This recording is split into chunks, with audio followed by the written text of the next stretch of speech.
So IPC, we're going to do the next set of notes for the I7C, and this is all about chemical reactions. So take your spiral, take a piece of paper, and set it up here. So we have I7C, which says that you're going to demonstrate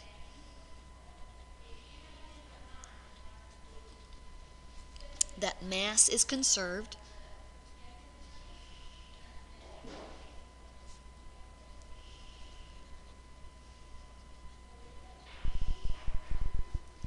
when substances undergo chemical changes.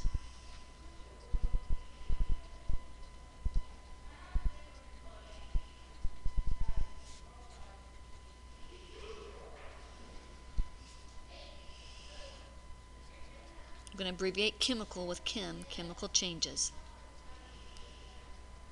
And that the number and kinds of atoms are the same in the reactants and products. And that the numbers and kinds of atoms, numbers and kinds of atoms are the same in reactants and products.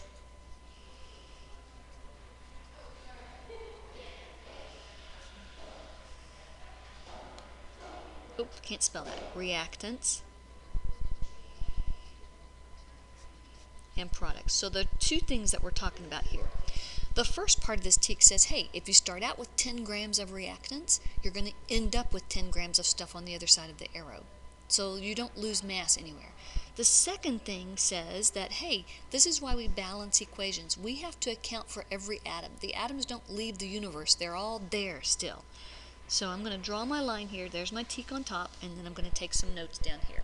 So the first one is the law of conservation of mass. Law of conservation of mass.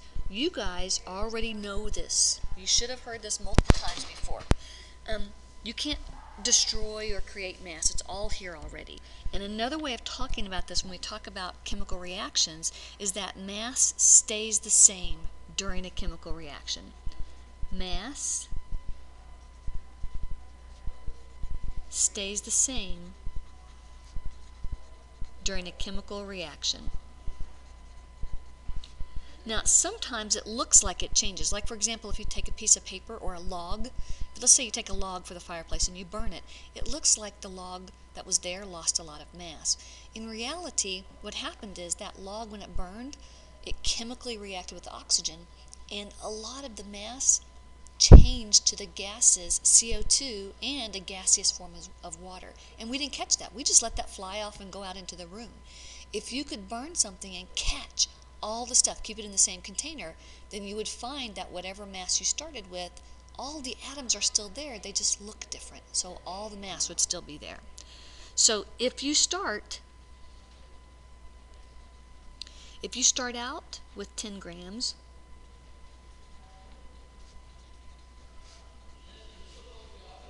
then you're going to end up with 10 grams.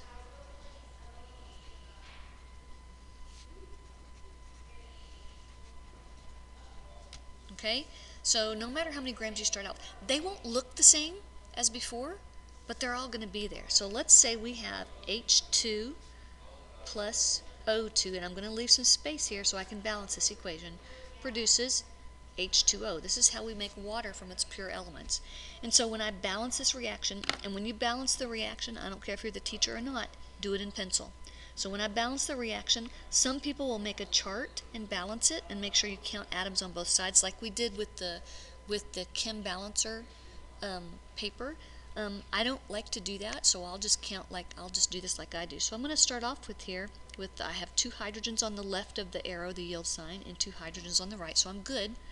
I have 2 oxygens on the left of the yield sign, but I only have 1 over here. I can't change this subscript to be H2O2 because that's not water anymore. H2O2 is hydrogen peroxide, and you're definitely not going to drink that stuff. So I don't balance things by adding the subscripts, I balance by adding the coefficients. In order to get 2 of the oxygens, I have to have 2 waters. The whole thing, I have to have 2 of those. That gives me 2 of the oxygens, and we can pretend if we don't have a number to the right, it's understood that it's a 1. So we can do it this way: 2 times 1 is 2, or you can write it out. That means I have H2O twice. And look at there, there's 1, 2 oxygens. So this is a 2. Now what that does for me is it gives me 2 times 2 is 4. It gives me 4 hydrogens. Or I can look over here. There's 2 here. There's 2 here. I have 4 hydrogens. The only way I can get 2 of these H2 molecules or atoms is to say I have 2 of these. So I have of the H2s. So that gives me 2 times 2 is 4. So now I have 4 hydrogens on this side, 4 hydrogens on that side. I have 2 oxygens here, and I have 2 oxygens here. So my equation is balanced. Now let's say that I have 4 grams of water, and I have 32 grams of oxygen. Let's just say I have that. That means I have a total, when I add those two together on the reactant side, I have a total of 36 grams of stuff. According to this law of conservation of mass, that means I have to have 36 grams of water that are produced. That's what the law of conservation of mass says, and that's actually true. As long as now these are all gases. You know hydrogen is a gas at room temperature, oxygen's a gas. When this reaction happens, it's really hot, and typically the water that forms is in a gaseous form too, so it's all steam. So when we do these, all these things are in gas form, so it's tough to kind of make sure you keep all the gases in line and do all this stuff. So the atoms are all there. They're simply rearranged.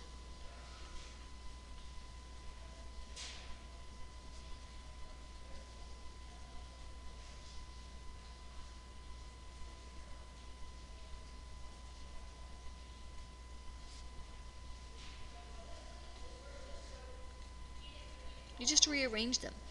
So instead of having just pure hydrogen gas, you have the hydrogen gas that's bonded to the oxygen, and so you've created a new bond. They're all there. Now, this law is the law of conservation of mass. There's another law, and I'm going to grab a different color of ink for this. There's another law called the law of conservation of matter, and they're really closely linked to each other. So the next one is the law of conservation. I'm going to abbreviate conservation like this, so you've got the word up here. If you think that's going to throw you off, then write out the whole word. Law of conservation of matter. And the law of conservation of matter says that matter can neither be created nor destroyed. You guys know this. Matter can neither be created nor destroyed. That's not the end of it, though.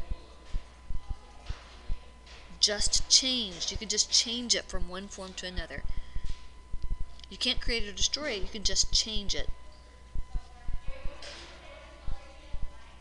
from one form to another.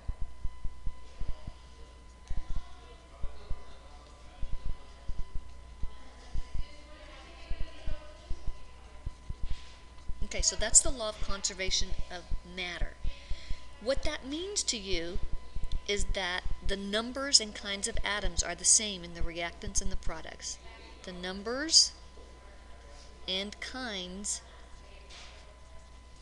of atoms are the same in the reactants and the products.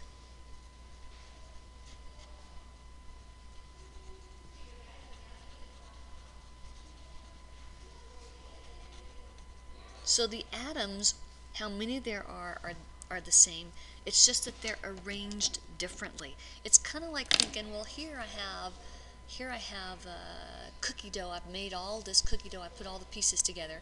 But then when you cook it, you've got a chemical reaction happens, and it's something totally different that's in there. So you get new substances. All the chemicals, all the atoms are still there. You've just rearranged them into something new. That's what happens in that chemical reaction.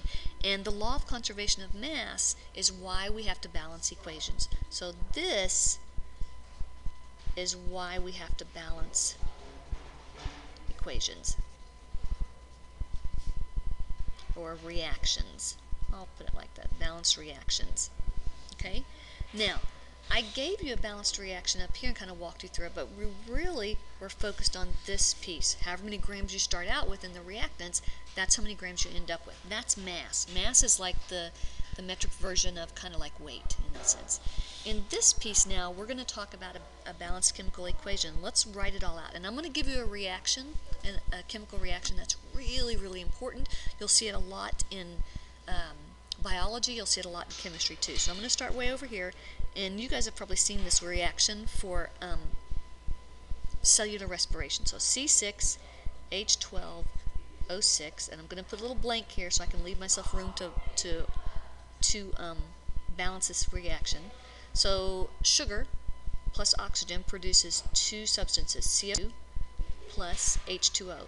So this is basically why you breathe. You're taking in oxygen so that you can chemically combine it with the food that you ate. And when you blow out, you guys all know that we blow out carbon dioxide, and that carbon dioxide also has a lot of moisture, water in with it too. So this is what we have here. And we need to label these parts. I'm going to balance this reaction. These types of reactions are called combustion reactions, so it's anything plus oxygen is a combustion reaction. Anything plus oxygen. So when I have the combustion of this substance, which is a carbohydrate, I'm always going to have two products, carbon dioxide and water. Okay? This is such a famous equation that I've memorized how to balance it. So there's a 1, 6, 6, 6. These, as I said, the combustion reactions, combustion of a carbohydrate are really tough to balance, so it takes a lot of practice to do that, but let's look here quickly. So I have 6 carbons. I have 6 carbons, so my carbons are good right here. I have 12 hydrogens on this side. 6 times 2 is 12. I have 12 hydrogens on the other. Notice my oxygen is in 2 places on both sides. So I have 6 here plus 12. 6 plus 12 is 18. So on this side I have 18 oxygens, and on the other, well, here's 12, and then here's 6 more. I have 18 on both sides there. So now when we look at this, what we want to do is we want to be able to label the parts of the reactions. So again, on this side I have reactants, and on this side I have products. Okay, this little sign right here is called the yield sign. Sometimes we say it produces this, so we say the sugar plus the oxygen produces, and so on. So sometimes we do that. In this case, we also have things like this little thing right here, this little number is subscript, and this is only used to create the formula.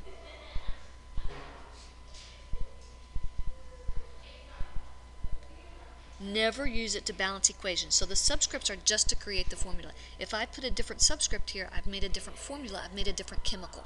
Okay? The big numbers are called coefficients, and I think you guys probably remember this from 8th grade. And the coefficients are used to balance the equation. Used to balance the reaction. Reaction is abbreviated as rxn, reaction, so that's why it's here. So we can also add things to this. For example, many reactions will say, hey, they'll have a little S here, and a G, and a G, and a G usually over here. And those things are, I'm sure you guys can guess, these things are just telling you solid, liquid, or gas. So this is the state or phase of matter. And we're just again saying solid S, liquid L, gas G. There's another one in there that they put in there. It's called AQ, aqueous. It's not the state. It's just talking about the fact that, hey, this stuff is dissolved in water here. So, and I think I kind of left the yield sign out. There we go, yield signs. So this is what we talk about when we do these things. And the only way, whether you're in IPC or in chemistry or whatever, the only way you get good at balancing reactions is to practice. So practice.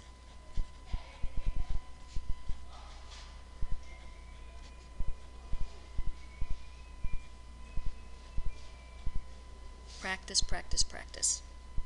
That is the only way. And you can get lots of practice. You can get online and Google or use a search engine and type in practice online balancing equations. So the Chem balancer has 2 different sets on there, so you can go to that website and do that. But there are lots of places out there where you can practice that. Okay?